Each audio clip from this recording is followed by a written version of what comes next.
क्या हाल चाल है यार। Welcome back. आज की वीडियो में बात करते हैं घर के इंस्पेक्शन के बारे में। अगर आप घर खरीदने जा रहे हो और खासकर आप अगर फर्स्ट टाइम होम बायर हो अमेरिका में मेरी तरह H1B पे, तो इंस्पेक्शन को समझना बहुत बहुत बहुत ज़रूरी है to avoid any kind of surprises.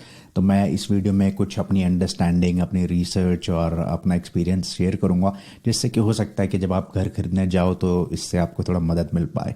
और इस वीडियो में हम बात करेंगे प्राइमरली तीन चीज़ों के बारे में। सबसे पहले समझेंगे कि इंस्पेक्शन होता क्या है, कि and why should we actually care about it. और फिर हम बात करेंगे कुछ इंस्पेक्शन कितने तरीक़ों का होता है और कितना उसका खर्चा आता है, कैसे एक सर्टिफाइड इंस्पेक्टर आपको हायर करना है। और finally the most important thing is how you can avoid any trouble by following few recommended practices. और बाय द वे मेरा नाम गोल्डी अरोड़ा है और मैं पिछले 8 साल से H1B पे अमेरिका में हूँ। मैं इस तरह के वीडियोस बनाता हूँ जिससे जो लोग H1B पे हैं उनको यहाँ पे सेटल होने में और मे बी मेरे एक्सपीरियंस से कुछ इंसाइट्स मिल पाएँ। तो आप अगर उनमें से एक हैं तो feel free to consider subscribing. ठीक है, तो सबसे पहले बात करते हैं कि इंस्पेक्शन होता क्या है कि और क्यों ये समझना बहुत ज़रूरी है। देखो, मेरे और आपके जैसे लोग जब घर देखने जाते हैं तो हम घर की सुंदरता देखते हैं, लोकेशन देखते हैं और उन सब चीज़ों के बेस पे हम डिसाइड करते हैं कि ये घर हमें अच्छा लग रहा है और या नहीं लग रहा। तो अगर घर में अच्छा लगता है तो हम ऑफ़र डालते हैं और ऑफ़र डालने के बाद अगर जब हमको मिल जाता है उसमें हम घर में आते हैं तो उसके बाद ऐसा ना हो कि हमें यार पता ना चले कि अरे हमने तो इमोशंस में आके घर सुंदर देख के ऑफ़र डाल दिया, ख़रीद भी लिया, लेकिन अभी हमें पता चल रहा है कि घर का जो रूफ़ है उसमें पंगा है, वो ख़राब है, या बारिश में से पानी टपकता है उसमें, या फिर जो हीटिंग है या एयर कंडीशनिंग है घर की वो ख़राब हो चुकी है, या फिर घर का इवन वर्स्ट जो घर का जो स्ट्रक्चर है, जो ढांचा है उसके अंदर कुछ कॉम्प्लिकेशंस हैं। तो ये सारे सरप्राइजेज ना हो आपको और आपका मनी का जो आप खर्च कर रहे हो उसका पूरा वैल्यू मिले, इसलिए रिकमेंडेड होता है कि आप एक सर्टिफाइड इंस्पेक्टर से इंस्पेक्शन कराएं। और ये सर्टिफाइड इंस्पेक्टर ने अपना एजुकेशन या ट्रेनिंग या एक्सपीरियंस लिया होता है ये सब करने का। तो वो इंस्पेक्टर आपके घर पे आता है और घर पे आने के बाद ऑफ कोर्स वो कोऑर्डिनेट करेगा आपको जो बायर एजेंट है उससे, और जो फ़िलहाल घर का मालिक है, जो सेलर है उससे, और कोई भी एक स्पेसिफिक टाइम स्लॉट लेके वो सेलर के घर के अंदर जाएगा, अंदर से सारा मुआयना करेगा। और वो इतना डीप मुआयना करते हैं वो लोग कि you can't even imagine. The report that I got for my home inspection, I'll share some of the screenshots in a few minutes, but that report was 154 pages long and they go into very minor details कि भाई parking के अंदर आपकी जो सड़क है उसके ऊपर इतना छोटा सा खड्डा है तो वो उसको हाईलाइट किया हुआ है। और तो आइडियली आपको जाना चाहिए फॉर श्योर। कई बार क्या होगा कि जब आप घर खरीदने जा रहे हो तो आपका बायर एजेंट आपको कन्विंस करेगा कि कंपेटिटिव मार्केट है, तो I would recommend you to waive off the inspection, but you should never ever do that. आपको नहीं पता कि सुंदर जो घर दिख रहा है उसके पीछे क्या है। ठीक है, सिर्फ उस पे मकान आपको नहीं खरीदना है, आपको मस्ट कराना ही है ये। तो अभी हमें समझ में आ गया कि इंस्पेक्शन होता क्या है और ये कैसे काम करता है। ठीक है, चलिए जी अब बात करते हैं कि इंस्पेक्शन ये कितने तरीके का होता है और इनका खर्चा कैसा आता है। तो सबसे पहले जो आता है इंस्पेक्शन वो आता है आपका घर का इंस्पेक्शन। ठीक है, और ये मैं अपना कुछ घर का इंस्पेक्शन के स्क्रीनशॉट्स और कुछ इंसाइट्स शेयर कर रहा हूँ। This is only to be used as a reference point. Okay, so देखो ये होम इंस्पेक्शन है जो सबसे पहला इंस्पेक्शन होगा जिसमें एक इंस्पेक्टर आएगा और आने के बाद आपके घर का पूरा एंड टू एंड अच्छे से मुआयना करेगा अपने इंस्ट्रूमेंट्स के साथ। और जैसा कि आप देखोगे ये इस तरह की आपको रिपोर्ट मिलेगी। ये जैसे 154 पेज का 154 पेज का रिपोर्ट मेरे को मिला था, तो उसमें इंट्रोडक्शन में रिपोर्ट में लिखा हुआ है कि कुछ ये लेजेंड्स दिए हुए हैं कि ये ग्रीन टिक मतलब एक्सेप्टेबल है और अगर कोई रेड फ्लैग होगा तो वो हाईलाइट करेगा। और उसके बाद अंदर सारी डिटेल होंगी होम इंस्पेक्शन की। फॉर एग्जांपल जैसे रूफ़ के कंडीशन पे इसने मेरे को बोला कि इट्स एन मॉनिटरिंग स्टेज, क्योंकि कई जगह उसको कुछ ऐसे क्लूज मिले कि उसने बोला कि आपको मॉनिटर करने की ज़रूरत नहीं है, ये 100% ऐसा नहीं कि राइट अवे बिल्कुल परफेक्ट कंडीशन में है। और मैं और आप इस तरह की चीज़ों पे सोच भी नहीं सकते जाने का। जैसे कि आप देखेंगे कि उसने ड्रोन से पूरे रूफ़ का मुआयना किया, उसको जूम किया, और जो देख रहे हो जो ब्लू सर्कल में उसने छोटा सा हाईलाइट किया हुआ ये। सो इतना महंगा घर खरीदने जा रहे हैं तो इंस्पेक्शन कराना मस्ट होना चाहिए, तभी हमें छोटी छोटी चीज़ें पता चल पाएंगी। ठीक है, तो ये हमारा होम इंस्पेक्शन हो गया। उसके बाद जैसे एटिक में, मतलब जितने भी घर में आपके पार्ट्स हैं, या पार्ट्स नहीं बोलना चाहिए, जितने भी घर में आपके कंपोनेंट्स या कमरे या कुछ भी आप बोलो, हर जगह वो जाएगा, चाहे फिर बेसमेंट हो, एटिक हो। और आपने यहाँ पे नोटिस किया होगा, जैसे कि अगर उसे कहीं पे एक्सेस नहीं मिलता है, जैसे आपने यहाँ पे देखा कि उसने बोला हुआ कि एटिक के स्ट्रक्चर में it's acceptable but some area was restricted, उसको एक्सेस नहीं मिला वहाँ पे, तो उसमें उसने रेस्ट्रिक्टेड डाल दिया। तो ऐसे ही वो आपको घर का पूरा मुआयना करके देगा। अब बात करते हैं कि इसमें टाइम कितना लगता है होम इंस्पेक्शन में। तो अप्रॉक्सीमेटली हमारे घर की इंस्पेक्शन में 3 से 4 घंटे लग गए थे।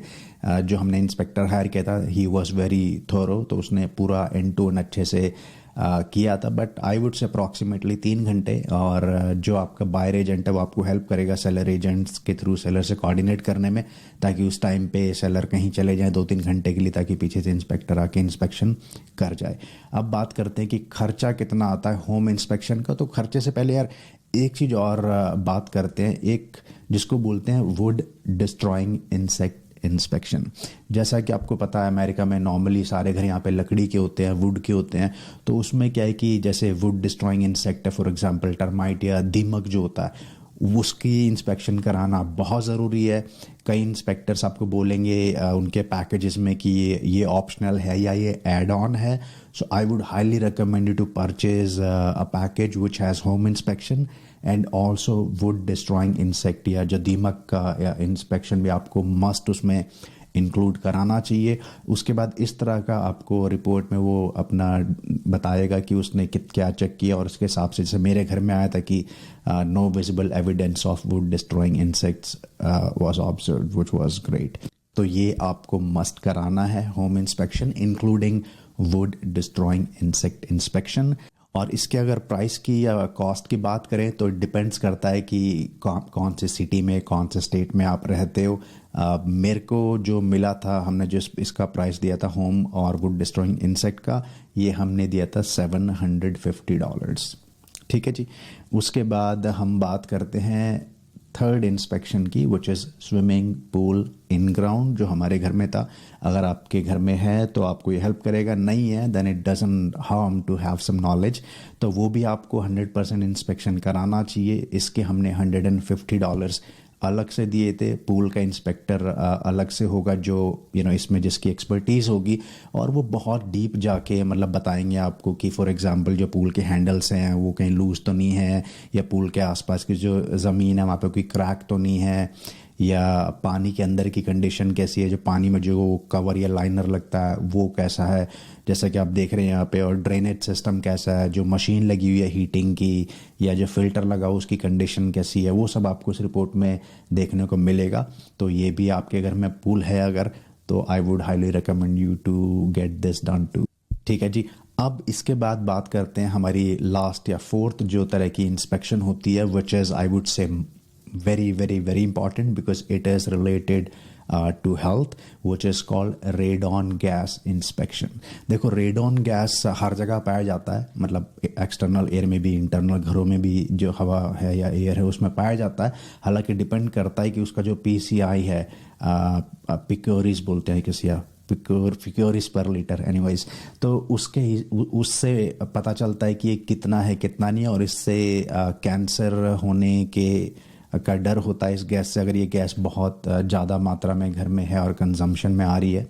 और इसलिए जो EPA जो है, I think environmental protection agency है यहाँ की, वो रेकमेंड करती है कि उन जो रिकमेंडेड लेवल है रेडॉन गैस का वो होना चाहिए, मतलब 4 से नीचे होना चाहिए। 4 से ऊपर होता है अगर, तो आपको 100% उसका ट्रीटमेंट कराना ही चाहिए। लेकिन वो ये भी बोलते हैं कि कहीं भी घर में आपके अगर 2 से 4 के बीच में है, 2 to 4 PCI, then you should get it treated. और जो नेशनल एवरेज है, if I recall correctly, that is 1.3 PCI। हमारे केस में क्या था कि जो सेलर था उसने अपने कॉन्ट्रैक्ट में लिखा हुआ था कि अगर 4 से ज़्यादा होगा PCI तो हम उसको ट्रीट करेंगे, and seller buyer will not be able to back out from the deal. That made us a bit dicey because we were first time home buyer. हमें नहीं लग रहा था कि यार कल को ऐसा हो 4 से ज़्यादा तो हमारा हम खरीदे ही ना, हो सकता है रदर देन रिपेयर कराना है क्योंकि किसी भी चीज़ को आप रिपेयर कराओगे तो फिर भी यार हेल्थ में हम इतना कॉम्प्रोमाइज़ नहीं करना चाहते थे। We would have just skip this house instead of getting it repaired. But हमारे लॉयर ने बोला कि ये नॉर्मल लिखा हुआ होता है। Then you know I think we change a few things, but anyways हमने ये रेडॉन गैस का इंस्पेक्शन कराया। इसके अंदर कुछ आप गाड़ के जाते हैं शायद ज़मीन में या कहीं पे बेसमेंट में रख के जाता है इंस्पेक्टर, 2 दिन बाद उसको कलेक्ट करता है, फिर उसको लैब में लेके जाता है, फिर लैब में उसका टेस्टिंग होता है और इस तरह की जैसे आप देख पा रहे हो सामने स्क्रीन पे ऐसी आपको रिपोर्ट मिलती है। अगर मेरा ठीक आया था 0.8 because national average is 1.3, so we were pretty happy with it. But in your case if it's more than 2 then it's a concerning one, so make sure you are very cautious about your decision. इसीलिए बात करते हैं last point की, which is how would you protect yourself or how would you avoid any trouble in case अगर inspection में चाहे फिर वो रेडॉन गैस है, चाहे फिर वो घर की इंस्पेक्शन है, पूल की इंस्पेक्शन है या दीमक की इंस्पेक्शन है, कैसे आप अपने आप को बचा सकते हो। तो उसके लिए आता है last point which is to protect yourself by putting inspection contingency clause in your purchase agreement or in your contract। जैसा कि आप देख पा रहे हैं यहाँ पे इंस्पेक्शन का यहाँ पे डला हुआ है, which says this contract is contingent upon an inspection and or risk assessment of the property by a certified inspector risk assessor for the presence of lead-based paint and or lead-based paint hazards, blah blah blah, you get the point, right? So अब आपको इसमें अपने attorney से बात करके इसमें आपको ये ऐड कराना चाहिए, जिससे कि अगर कल को इंस्पेक्शन में कुछ भी ऊपर नीचे आता है, you should be in a position to decide कि am I okay accepting that risk? Maybe अगर कुछ रूफ में खराबी है तो am I okay to put some money from my own pocket to get it repaired, या फिर should I go back to the seller and ask to renegotiate the price because उस घर में 4 चीज़ें नहीं चल रही हैं तो मैं डे 1 क्यों खर्चा करूँगा। तो वो 4 चीज़ों का लेट्स से अमाउंट अगर $10,000 आ रहा है, then I should be able to go back to seller saying भाई ऐसा कर 10,000 मेरे को दे ही है। मार्केट अगर ज़्यादा उसका फेवर कर रहा तो ऐसा भी कर सकते हैं कि भाई 5 तू भुगत और 5 मैं भुगतता हूँ। कई केस में सेलर बोलेगा कि भाई बात ऐसी है, ये ऐसा का ऐसा मिल रहा है, 10,000 लगे चाहे 15,000 लगे ठीक कराने में, तो आप मेरे को बताओ आपको लेना तो ठीक है, वरना मैं किसी और को ढूंढता हूँ। And then in that case you will need to really figure out कि भाई मैं इतना सस्टेन कर सकता हूँ ये लॉस छोटा मोटा या नहीं। हमारा भी एक ऑफ़र पेनिंगटन यहीं सिटी न्यू जर्सी में एक वहाँ पे ऑफ़र एक्सेप्ट हो गया था। घर बहुत सुंदर था, 2 एकड़ का लॉट था, पूल था, सब कुछ था, लेकिन हमने सिर्फ वो घर इसलिए रिजेक्ट कर दिया हमारा ऑफ़र एक्सेप्ट होने के बाद भी क्योंकि उसमें लिखा हुआ था कि वो हमसे ये चाह रहे थे कि हम इंस्पेक्शन और अप्रेजल दोनों चीज़ें वेव ऑफ कर दें। हमने बोला इंस्पेक्शन हम वेव ऑफ नहीं करेंगे, we are ready to give you $5,000 more on the accepted offer price. So मेरे हिसाब से अप्रेजल का you can still consider waiving off it if it's ideally आपको करना चाहिए, but if market is too competitive. But inspection regardless of कितना नया कितना पुराना घर है, you should never waive it off. चलो यार यही था आज के लिए, और मिलते हैं अगले वीडियो में किसी और एक्सपीरियंस शेयरिंग इनसाइट के साथ। और भाई अगर वीडियोस अच्छे लग रहे हैं ना तो शर्माना नहीं चाहिए, मतलब लाइक भी कर सकते हो, कमेंट कर सकते हो, सब्सक्राइब कर सकते हो। मेरे को थोड़ा मोटिवेशन चाहिए ना यार, अगर ऐसी आते रहेंगे तो थोड़ा मेरा मन करेगा कि अपना टाइम निकाल के, मैं भी तुम्हारी तरह फुल टाइम एम्प्लॉयड हूँ, 2 बच्चे हैं मेरे, और मेरे भी यार दोस्त हैं, तो वो सारी बिजी लाइफ मेरी भी रहती है, बट मेरे को अच्छा लगता है अपना एक्सपीरियंस शेयर करके कम्युनिटी की हेल्प करना। तो please keep motivating me and I will see in the next video. चलिए बाय बाय।